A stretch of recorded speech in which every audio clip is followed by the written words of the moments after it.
Petite mise au point des choses à connaître de ce business. Alors pour certains, ça va paraître évident, c'est une vidéo peut-être qui ne vous servira pas, mais il y a des gens qui commencent de rien, qui développent ce business de zéro comme moi je l'ai fait au mois de septembre et je tiens vraiment à que de cette formation, que la personne lambda qui n'y connaît strictement rien, comme moi je l'étais, je ne connaissais vraiment rien au business. eBay, je n'avais jamais fait d'achat sur eBay, je n'y connaissais strictement rien du tout. Donc quand je te dis je pars de zéro, je partais vraiment de zéro, j'avais même pas un compte. Du coup voilà, je veux vraiment reprendre les bases, les fondations, que vous ayez vraiment tout. Donc il va y avoir plusieurs styles de revendeurs sur eBay. Certains d'entre vous sont dans une situation entre guillemets, je dis bien entre guillemets, plus confortable. C'est-à-dire, ils ont hérité de maisons, ils ont hérité d'entrepôts, voilà, ils ont fait des vides-greniers, ils ont déjà la marchandise à vendre. Donc pour eux, il n'y a plus qu'à balancer, voilà, ils n'ont pas de perte de temps sur la recherche de produits, qu'est-ce qu'ils vont devoir acheter, machin. Ils ont déjà tout. Eux, ils ont juste, enfin, vous, vous avez juste à vous bouger, prendre des photos et poster des annonces. Là, vous, ça va aller logiquement, ça va être plus rapide. Mais pour autant, pour les autres, comme moi, j'avais strictement rien à vendre, c'est pas perdu. Il va falloir aller se ressourcer. Donc ça, on va le voir, où se ressourcer. Et voilà, parce que clairement, on va pas se mentir. En faisant ça, en étant déclaré, en étant, voilà, en payant les charges d'eBay, en payant les charges URSAF, tout ça, on va pas se mentir que le but, notre prix d'achat doit être le plus bas possible. Donc ça, on va voir ça en détail dans une autre vidéo. Mais c'est vraiment important, c'est que notre prix d'achat doit être au plus bas. Donc je veux dire, je vais prendre un exemple tout bête, qui est pas loin de moi. Cette horloge-là, ça vaut à peu près 400 euros. On est d'accord. 400 euros, le but en fait, imagine si elle est en vente à 200 euros. On pourrait se dire, bah c'est bénef, 200 euros, je peux la vendre 400 euros. Je fais un x2, c'est nickel. Alors que non, faut pas voir les choses comme ça. En fait, il faut aller acheter l'objet chez la personne qui ne connaît pas la valeur, qui va peut-être la vendre 20 euros. C'est là où on fait l'affaire. Dans le sens où voilà, faut vraiment se dégager un gros bénéfice. Limite, je préfère vendre une agrafeuse que j'ai trouvée. Allez, je vais dire une connerie, mais pour 10 euros. Et je prends pas de risque, même s'il y a un litige avec l'acheteur ou quoi au caisse, bah c'est tout, je lui rembourse son agrafeuse. Elle m'a rien coûté qu'un litige avec ça. Je sais pas si je me suis bien fait comprendre, mais voilà, l'objectif vraiment, c'est d'acheter à bas coût. Donc attention, c'est parce que je tiens à le préciser, c'est parce que je vois beaucoup de novices se lancer sur ce business-là. Ils se retrouvent dans des ressourceries, bien évidemment, chez Emmaüs, et on croit que c'est l'Eldorado, et puis que bah forcément c'est moins cher que sur Internet. Ouais, c'est moins cher, mais à un moment donné, faut être au bon équilibre. Faut pas acheter trop cher non plus, parce que ouais, tu feras un x2. Si c'est un x2 net dans la poche, pas de souci. Si c'est un x2, mais qu'il y a toutes les charges à payer, tout ça, et qu'au final il te reste 1 ou 2 euros dans la poche, on va pas se mentir que ça vaut pas le coup. Donc voilà, ça c'est vraiment à prendre en compte, c'est le prix d'achat qui est vraiment important. Deuxième chose à savoir, et de plus, ce qu'il va falloir optimiser, c'est le panier moyen. Parce qu'au début, bon, on est bien content, on fait des ventes, on vend un petit peu de tout et de rien. Le but, c'est d'aller choper de l'évaluation. Donc ça, bah, à un moment donné, on n'a pas le choix, on prend pas trop de risques. Parce que le premier mois, l'argent d'eBay, il est bloqué. On en reviendra dans une autre vidéo.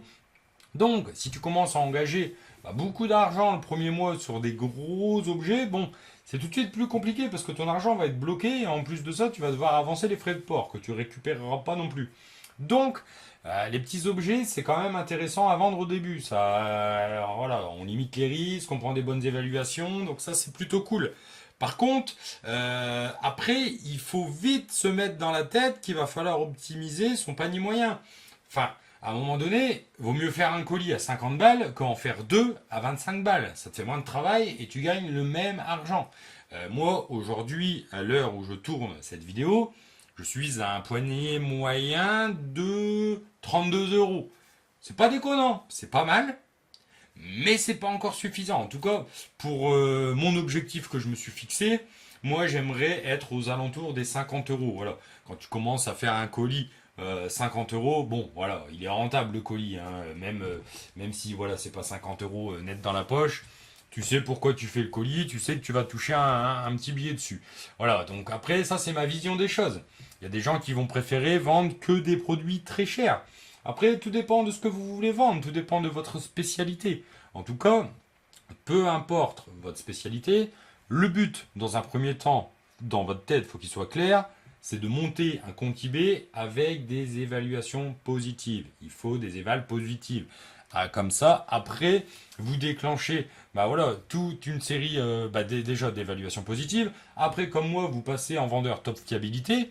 Et après, vous arrivez à avoir des clients. Par exemple, le client, le Croate, qui m'a acheté pour presque 500 euros de bibelots en tout genre.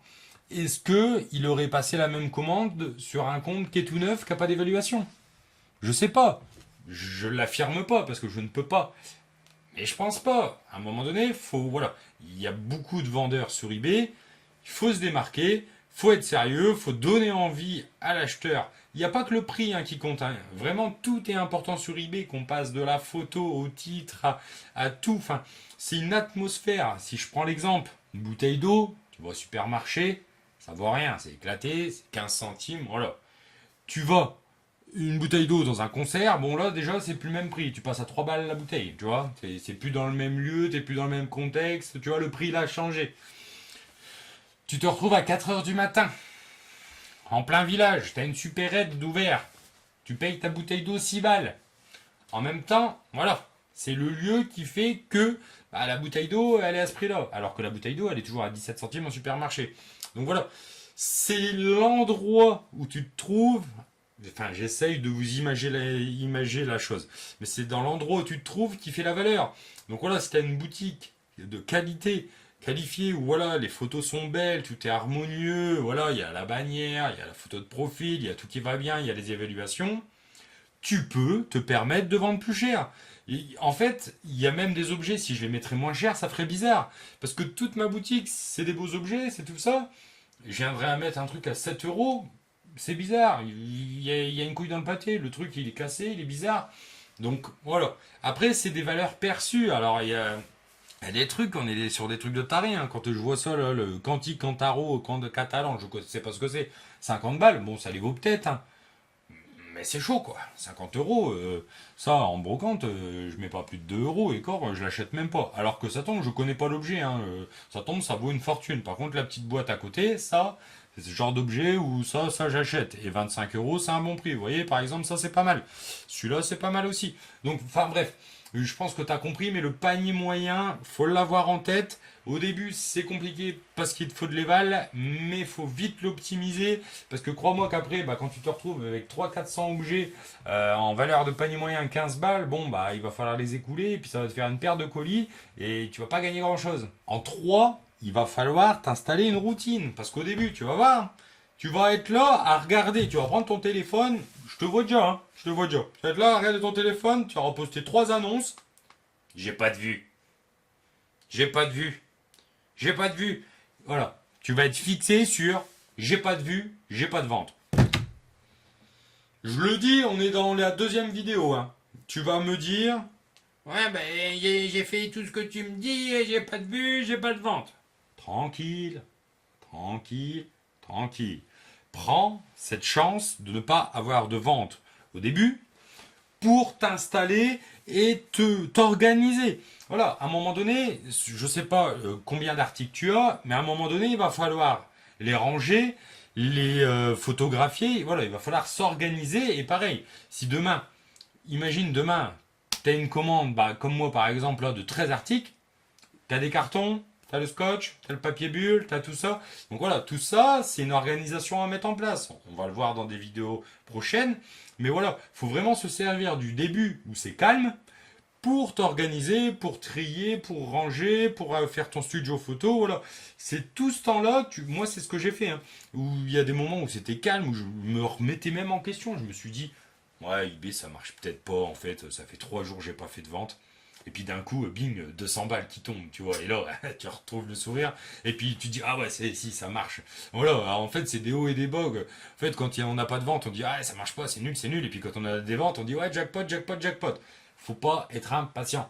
Mais voilà, faut se servir vraiment de ce temps-là pour s'organiser. Donc je te montrerai comment faut ranger les choses, comment faut faire le studio photo. Il y aura des vidéos dédiées après. Mais voilà, faut que tu t'attendes à pas faire de vues sur tes articles. Moi-même, je ne fais pas tout le temps des vues sur ça dépend ce que je poste. Mais il y a des fois, ça reste une semaine sans que personne le voie. Et limite, pendant 2 mois, il va faire 2 vues. Et puis il suffit qu'il y ait une personne qui tombe, qui est intéressée, et ça va être vendu. Donc voilà, tu sais que si tu te lances dans ce projet-là, il va falloir que tu installes une routine, parce que bah voilà, tu auras des colis à faire, tu auras des annonces à poster, tu auras des photos à faire. Mais voilà, je te l'ai pas caché, c'est un travail à part entière qui plaît. Moi, ça me plaît, c'est une passion. Je vis ça avec vous, mais franchement, c'est un plaisir de vous le transmettre. Mais voilà, je veux pas que tu te dises dans ta tête, voilà, jackpot, ça va tomber tout seul. Non, non, non, ça tombe pas tout seul. Ça n'existe pas, ça. Celui qui te dit que c'est jackpot, tu prends ça, tu vends, ça y est, jackpot. C'est pas vrai. Il y a des choses à mettre en place et ces choses-là, on va les voir tout de suite.